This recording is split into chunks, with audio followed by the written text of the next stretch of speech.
सोलापूरमध्ये मविया आणि महायुतीच्या उमेदवारांकडून जोरदार प्रचार सुरू आहे। सत्ताधारी आणि विरोधकांकडून एकमेकांवर आरोप प्रत्यारोपांच्या फैरी झडतायत। अशातच आता दोनही उमेदवारांनी सोलापूरच्या विकासाविषयी गोष्टी करायला सुरुवात केली आहे।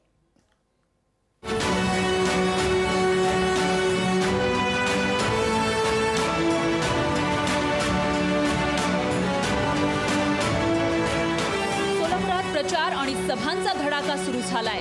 काँग्रेसच्या उमेदवार आमदार प्रणिती शिंदेंविरुद्ध भाजपकडून राम सातपुते निवडणुकीच्या रिंगणात आहेत। दोन्ही उमेदवारांकडून एकमेकांना टार्गेट केलं जातंय। बाहेरचा उमेदवार पुलवामा हल्ला, धार्मिक राजकारणावरून टीकेनंतर आता प्रणिती शिंदेंनी विकासाच्या मुद्द्यावरून भाजपवर निशाणा साधला। 10 वर्षात भाजपनं सोलापूरकरांसाठी काय केलं असा थेट सवाल प्रणिती शिंदेंनी केला। मागच्या 10 वर्षात या सोलापुरात जे भाजपचे खासदार होते त्यांनी काहीही या सोलापूरसाठी केलं नाही।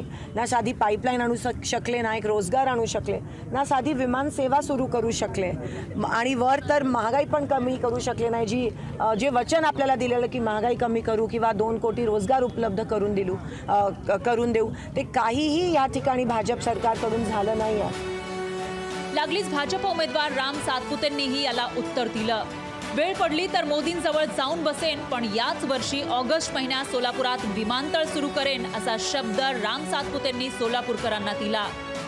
या सोलापूरचं विजन काय माझं, तो सोलापूरमध्ये माझं पहिलं विजन आहे की काहीही झालं तर सोलापूरमध्ये जुलै एंडला किंवा ऑगस्टच्या फर्स्ट वीकमध्ये सोलापूरमधून विमान टेक ऑफ झालं पाहिजे आणि त्याच्यासाठी जीवाचं रान करेल, त्या ठिकाणी मोदीजींपाशी जाऊन बसेल आणि सोलापूरमध्ये काही झालं तर जुलै ऑगस्टमध्ये विमानतळ सुरू करेल। हा माझा सोलापूरकरांना शब्द आहे, वचन, आणि ते मी पूर्ण केल्याशिवाय राहणार नाही। सोलापुरात प्रणिती शिंदे आणि राम सातपुतेंच्या रूपानं यंदा 2 तरुण नेते लोकसभेच्या रिंगणात भिडतायत।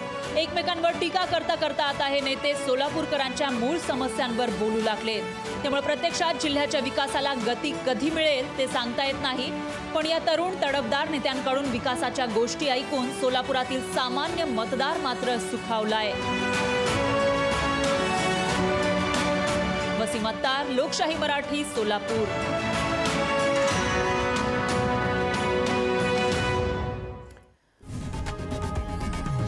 लोकशाही मराठी ऐका, पहा, जागरूक रहा।